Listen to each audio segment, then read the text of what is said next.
I'm Dr. Molly Ness, host of the Book Deserts podcast, a part of the Education Podcast Network, just like the show you're listening to now. Shows on the network are individually owned, and opinions expressed may not reflect others. Find other interesting education podcasts at edupodcastnetwork.com.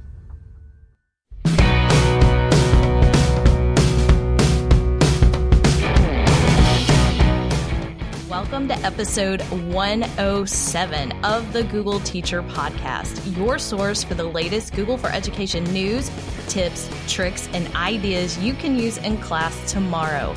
I'm Kasey Bell from Shake Up Learning. I'm Matt Miller from Ditch That Textbook. And in this episode, first of all, Kasey and I are back together in the episode. Thank goodness. Because I keep telling her how weird it was to have to talk to myself the whole time. It was just, yeah. But you all, know that, so...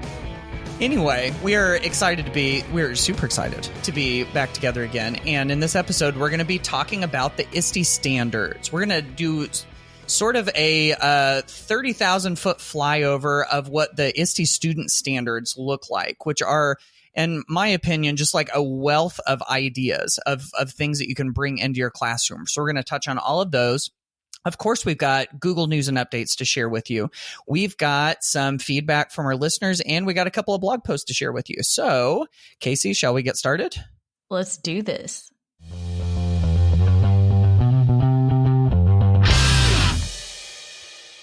Let's talk about some Google News and updates. So, I have an update that I want to share that really does not come from one official post like a lot of our updates do.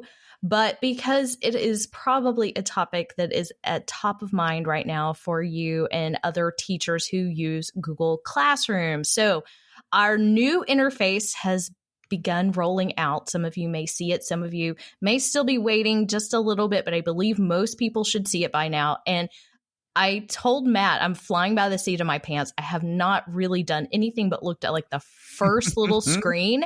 And I'm going to purposely do this on air with you today while I get those pop-ups. So I really like that when new updates come out in Google Classroom, they add those little pop-ups to point out the new stuff.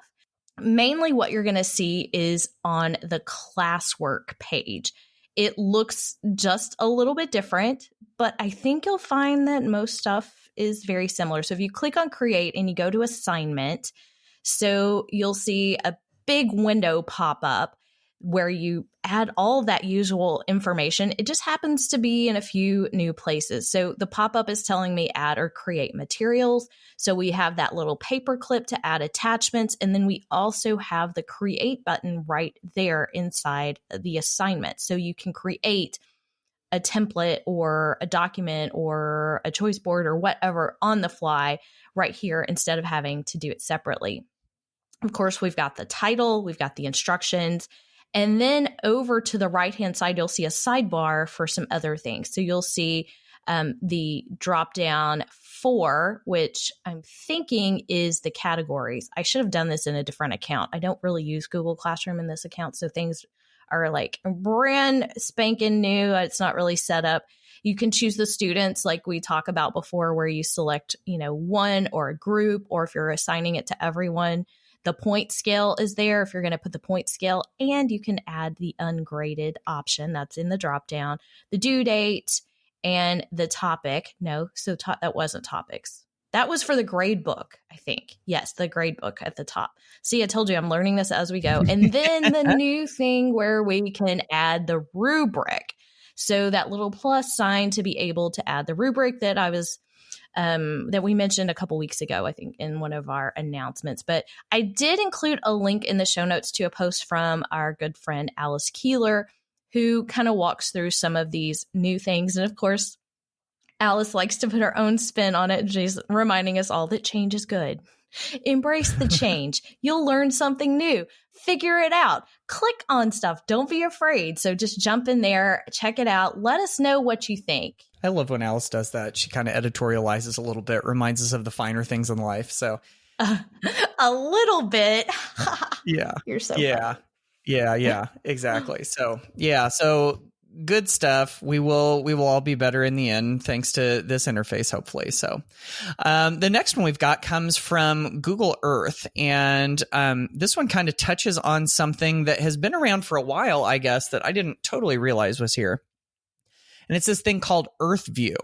And the idea behind Earth View, which you can find at earthview.withgoogle.com, is that it's basically this collection of thousands of the planet's most beautiful landscapes seen from space. So these are all images that are taken from satellite imagery and turned into images that are used for, sometimes they're used for wallpapers for Android devices. If you have a Chromecast or a Google Home and you have screensavers on it, like I've got a Chromecast set up in my on the TV in my bedroom, and it will scroll through a lot of those images. And basically, it has just they've curated this list of all of these gorgeous images from all around the world. Like there's this amazing vivid red and blue one from the Hale province of Saudi Arabia. There's one from Australia that has this like gorgeous teal color on the coastline.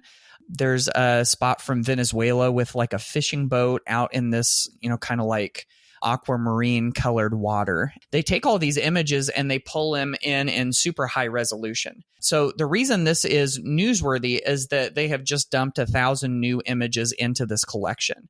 And then they've also got this really cool color map. They say that it's all available through the EarthView gallery, which again, you can find at earthview.withgoogle.com. And they've also got a Chrome extension you can use. But they've got this color map where at the bottom, it's got the color spectrum, and you can click on a specific color and it will show you all of these little dots all over the world map, showing you pictures that have that feature that specific color. So if you love the color green or the color blue or whatever, and want to find a picture that highlights that color, you can just click on it and you'll see all of these dots and you can go select one.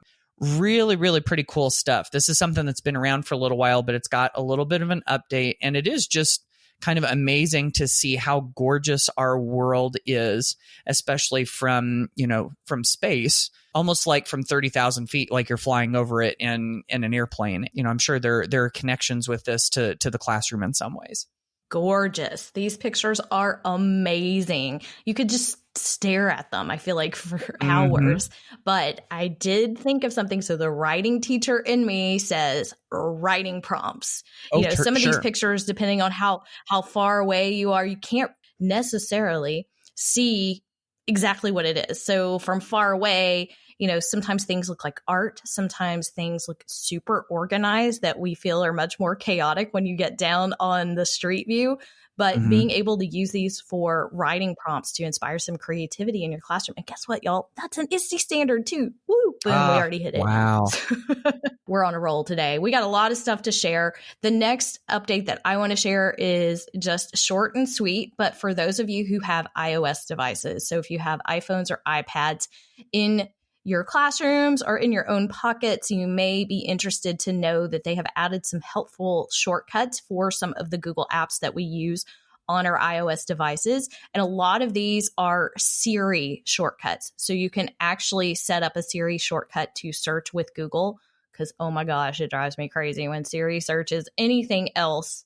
Oh, disaster. But you can set that up. You can have it search YouTube. You can search your Gmail. You can also send emails. So you can set up all of those shortcuts in the Shortcuts app on your iOS device, as well as check out just the updates in iOS. I feel like every Apple device I had has been updating over the last couple of days, and I'm having to re-enter all kinds of passwords. But as Alice has taught us, change is good. We must embrace it. So, but right. New things to explore with your iOS devices. Always good with going with shortcuts, if they're voice ones or keyboard ones or whatever. We've got one more quick thing to share with you. This is a post about Chromebooks. This just popped up on the Keyword blog. It says, from pop quiz to final exam, Chromebooks pass the test. And I think what they're doing here is they're kind of rehashing some of the options that are out there for doing assessments, whether they're classroom assessments or like state standardized tests or whatever. So we'll just kind of zoom through these. Not a whole lot that's like brand new here. one of the things they remind us of is that we have the locked mode in quizzes. Basically it says that locked mode takes over the screen so students can't navigate away until they submit their answers. This is still, correct me if I'm wrong, Kasey, this is still for managed Chromebooks, right? I believe so, yes. Yeah, I think so too. So if that is your jam, then that's something you can do to kind of take control of that testing environment. Another thing that they suggest is that if you have high stake, and I'm not talking about like T-bones, y'all. It's high stakes tests. I just said y'all. I don't know where that came from. I was at TCEA recently in Austin, Texas. I think the y'alls have soaked into me. So anyway, it's catching. Now I'm thinking about stakes. Oh, that's not good. Anyway, you could have had that in Texas too. So. Right, that's true. So if you're having high stakes tests, not T-bones, you have kiosk mode, where administrators can use Chromebooks for these high stakes tests to make the exam app run in full screen mode. What did I say? Did I mess it up again? Nothing. I'm just listening to you. No, I'm just listening to you try to get through it, and I'm trying not to laugh. Sorry. Okay. Sorry, folks. We're gonna get through this. So you can make the exam app run in full screen so that they can't switch off of it and everything. So that's nice. And then they've also got support for all types of learners. So they mention things like text help. Text help works in Google Forms quizzes. It works in Pearson's Test Nav. So you can use read and write and Equatio. These are all things that will help students to be able to, to read, write, create mathematical equations. There's Co-Writer and Snap and Read. All of these things are examples of things that give a little bit more accessibility to students that need it. So still those handful of things that are available with our Chromebooks. So if you want to check out any of those things we mentioned in there, feel free to go to our show notes at googleteacherpodcast.com/107.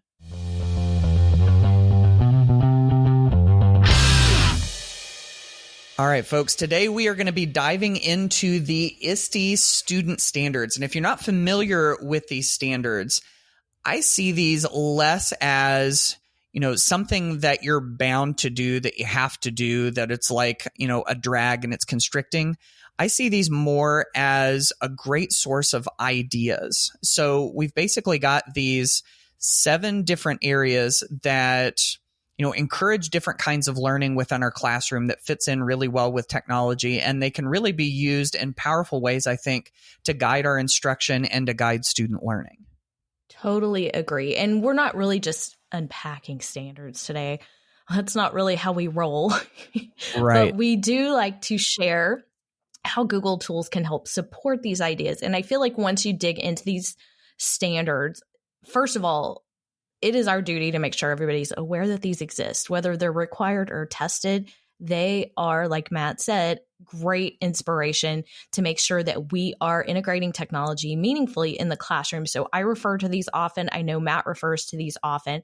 And we're just going to dig in. We're going to give you some quick hits. I know we've got more in the show notes than we have time to cover. So be sure that you do visit those show notes at googleteacherpodcast.com/107, and we'll have additional links and things there for you.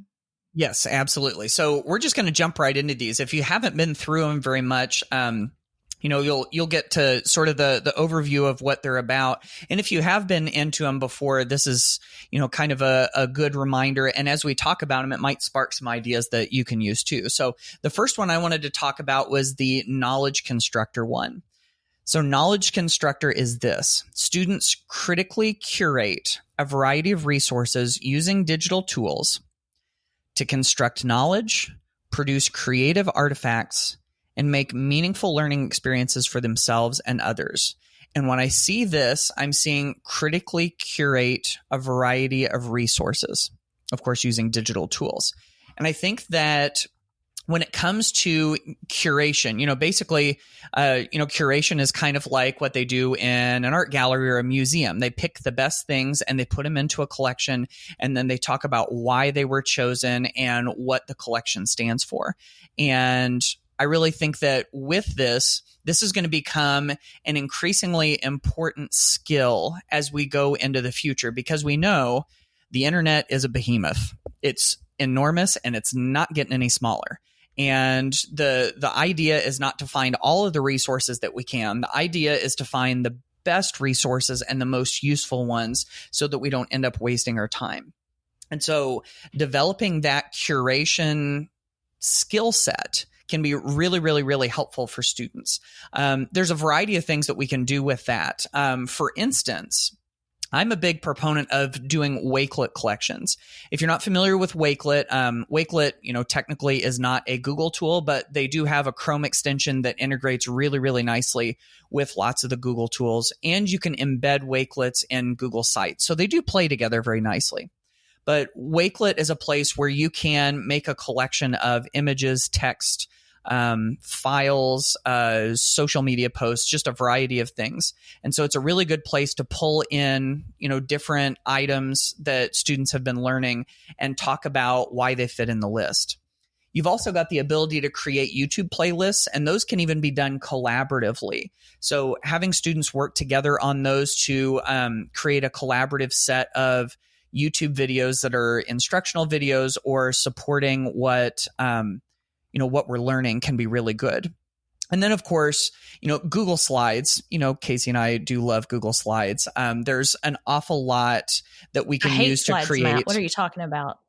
But yet, okay. Sorry. We're going to have a hard enough time fitting everything in here. I shouldn't have interrupted. I know. I'm on a roll today. Yeah, you are. That's right. Did you have sweet tea? Keep going. We love slides. Yes.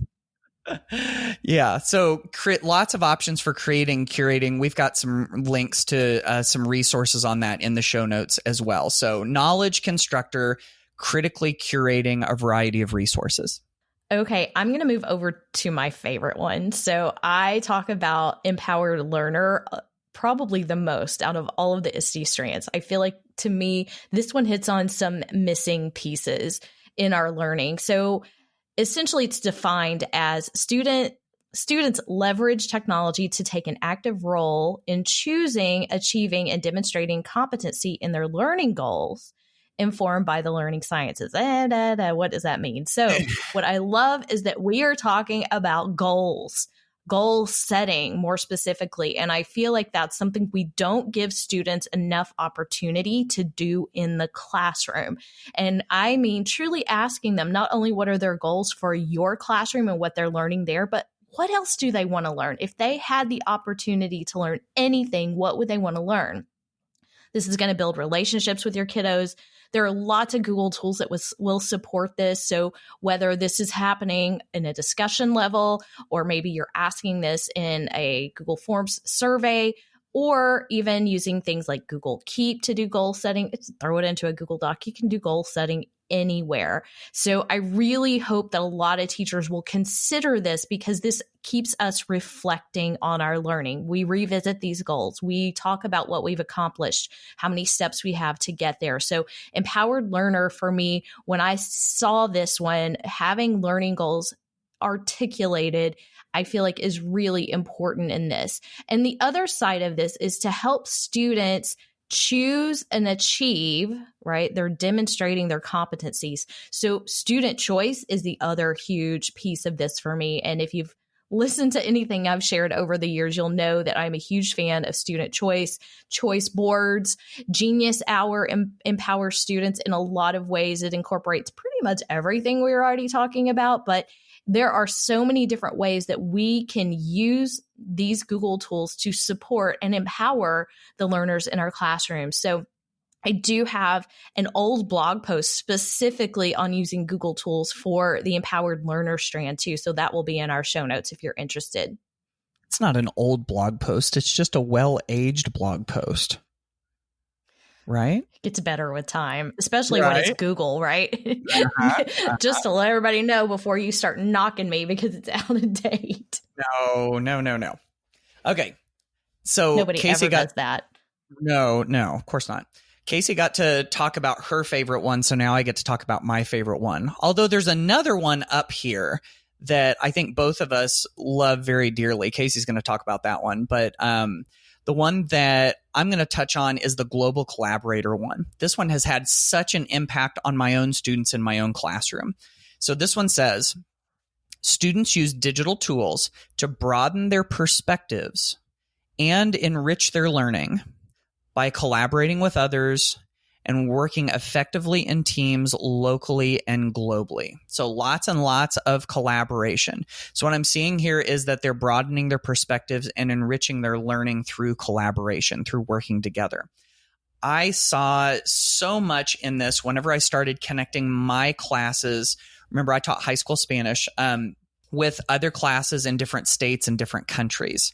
For me, that ended up being a lot of interactions between classes. So we would get onto a video call, something like a Google Hangout or a Google Meet or a Skype call or a Zoom call or whatever. I was able to find a lot of these other classes it was actually through a Skype resource, through skypeintheclassroom.com, or you can find it at education.skype.com. And they have a great database of being able to find other classes and virtual guest speakers and virtual field trips. But we did some of the coolest stuff together. I had my students in my class, they paired up. So 2 of my students would pair up with 2 kids in a class from Valencia, Spain. And between the 4 of them on 2 different devices doing a video call together, they had a variety of activities they did synchronously while they were on the call, but then asynchronously when they were in a collaborative shared document. And so they would get together and ask each other questions and share images and, just work together in that same digital space.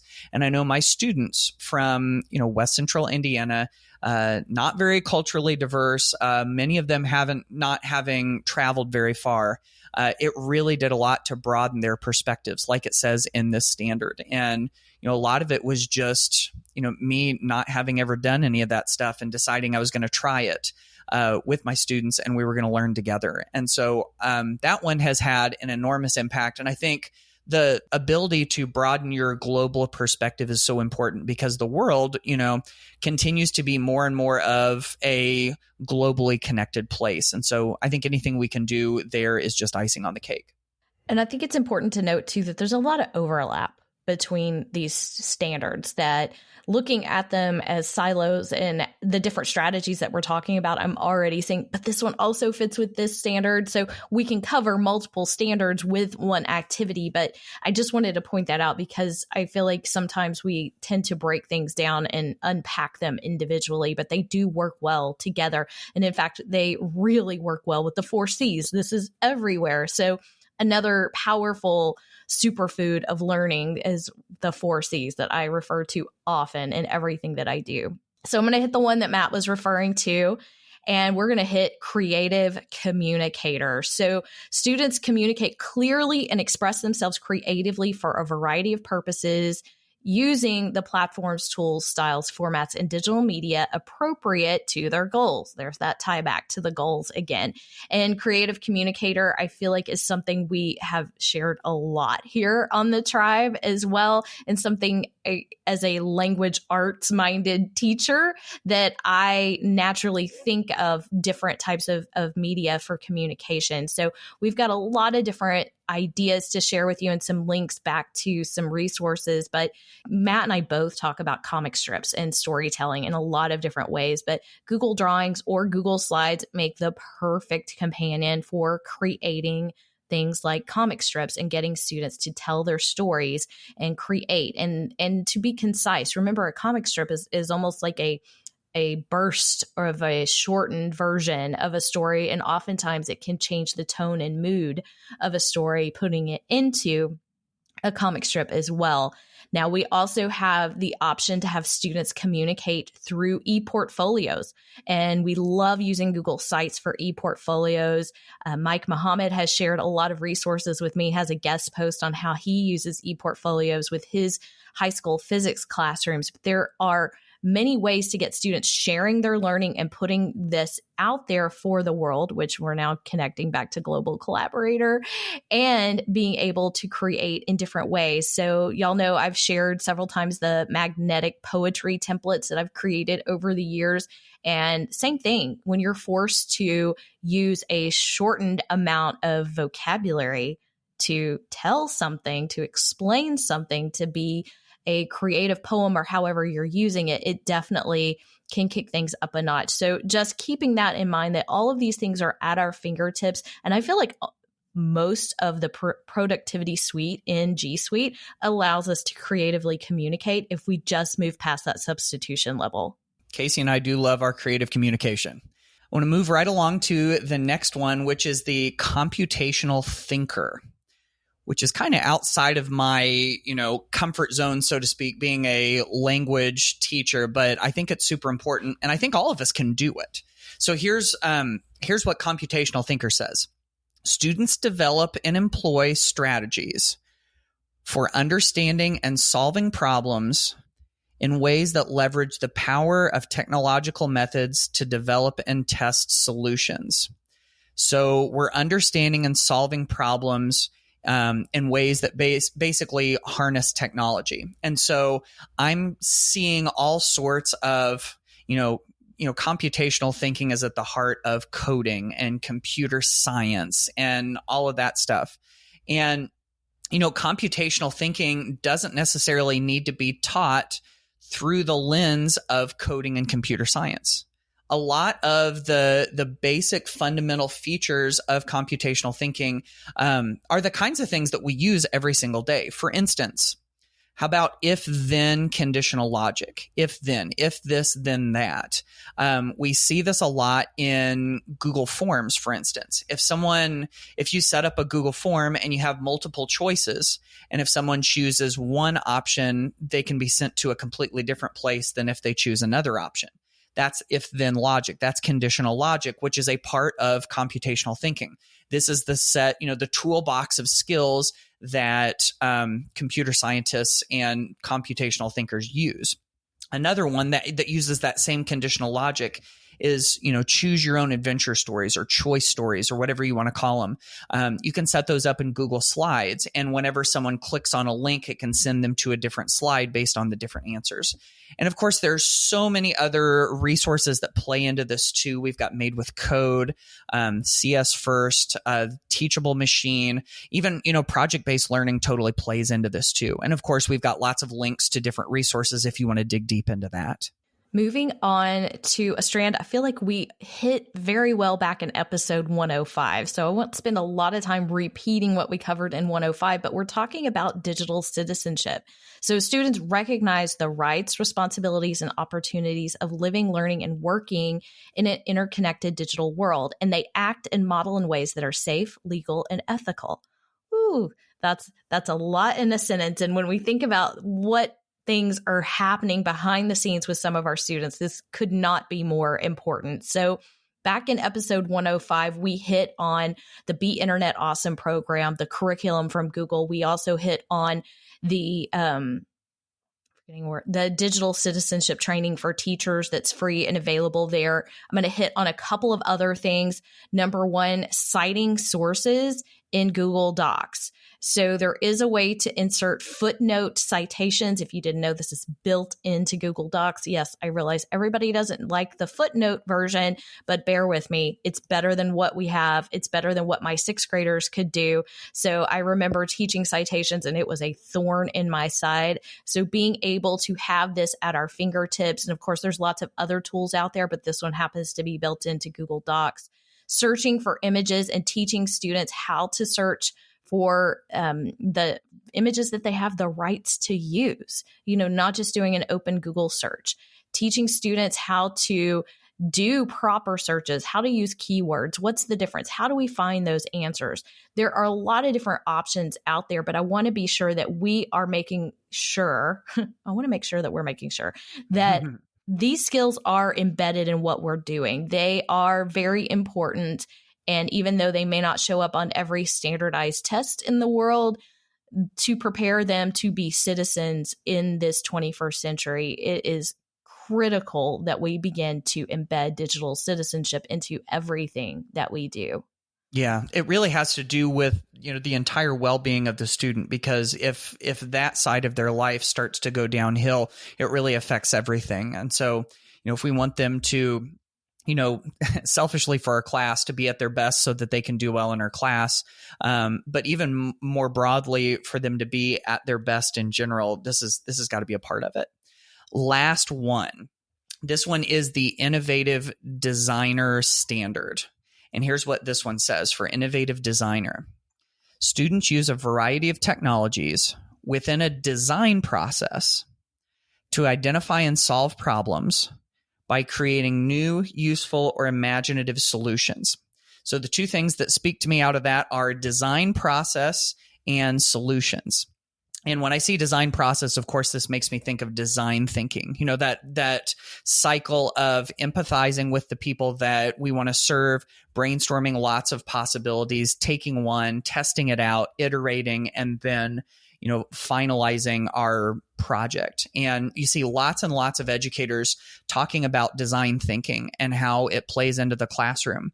One of my favorite examples of that, and of course, this is sort of stretching it far because he was able to make a class out of this. Don Wettrick used to teach a class called Innovation and Open Source Learning. Don Wettrick is he was an educator here in Indiana, about an hour and a half from my house, actually. And got to teach this really cool, innovative class where students basically got to do Genius Hour all the time. They basically got to see, what is a problem I'd like to solve? What is something I'm passionate about that I'd like to bring into the world? And by using a form of design thinking, basically, his students were able to create apps, host events, create businesses. I mean, all of these things within the confines of the classroom and the school.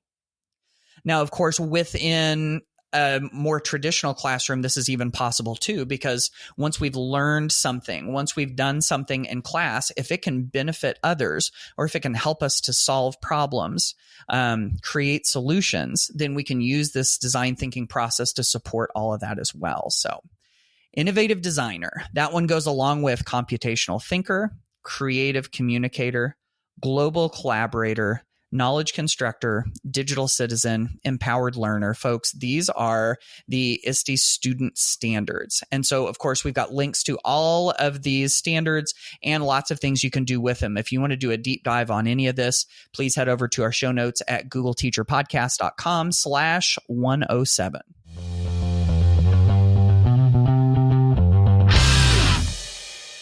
So I wasn't sure we were going to make it through all 7 of those in one episode, but somehow we did it. Tried to keep it short and sweet, hit the highlights, but there are tons of things. This could have been 7 different episodes. Literally, there's so much that goes with this.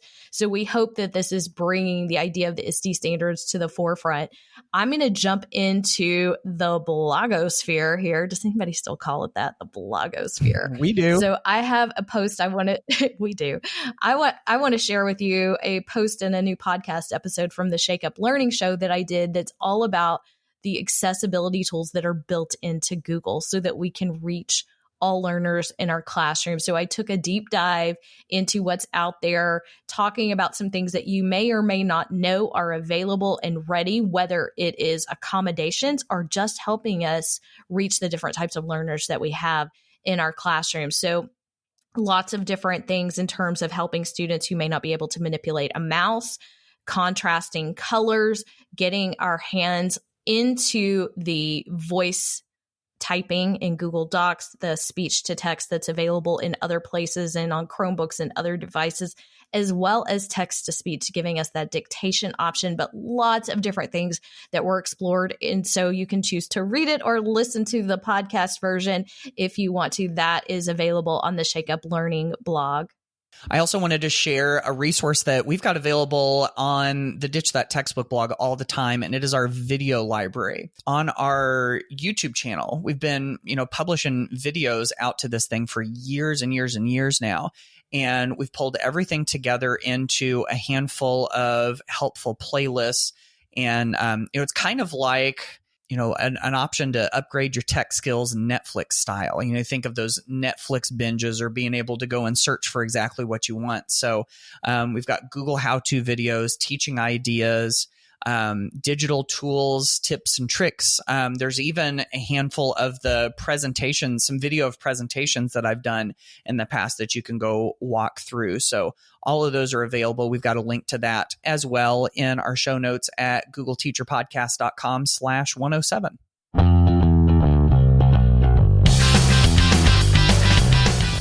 All right, folks, that wraps up another episode of the Google Teacher Podcast. And hopefully after this discussion, your mind is just full of all sorts of cool ideas that you could use. Or if you're using any of these student standards, or if they have inspired anything in your classroom, we would love, love, love, love to hear from you. So, we do love those voice messages. With our new name of our podcast, we also have a new hashtag. So we're going to be going with the GTPod hashtag. We'd love for you to go ahead and give that a shot here pretty quick. So if you've got something to share with us, we would love to see you over there on Twitter with the GTPod hashtag. Thank you so much for joining us today, and we will catch you in the next episode. Bye, y'all.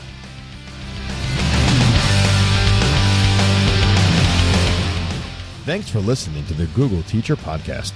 Never miss an episode by subscribing wherever you listen to podcasts and by visiting our website, googleteacherpodcast.com. Join the conversation on Twitter by using the hashtag GTPod. Until next time, keep harnessing that G Suite power, and may the Googles be with you.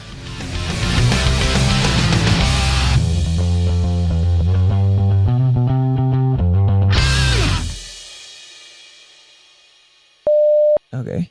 Check. Is that your sexy voice, Matt? Yes, it is. Like velvet and butter. You're definitely the instigator sometimes. Of course, so am I. So makes this thing work, right? I instigate a lot of things in my own life. Yeah. All right. You can't get us to shut up anymore. Yeah. Sometimes I'm like, okay, that's enough.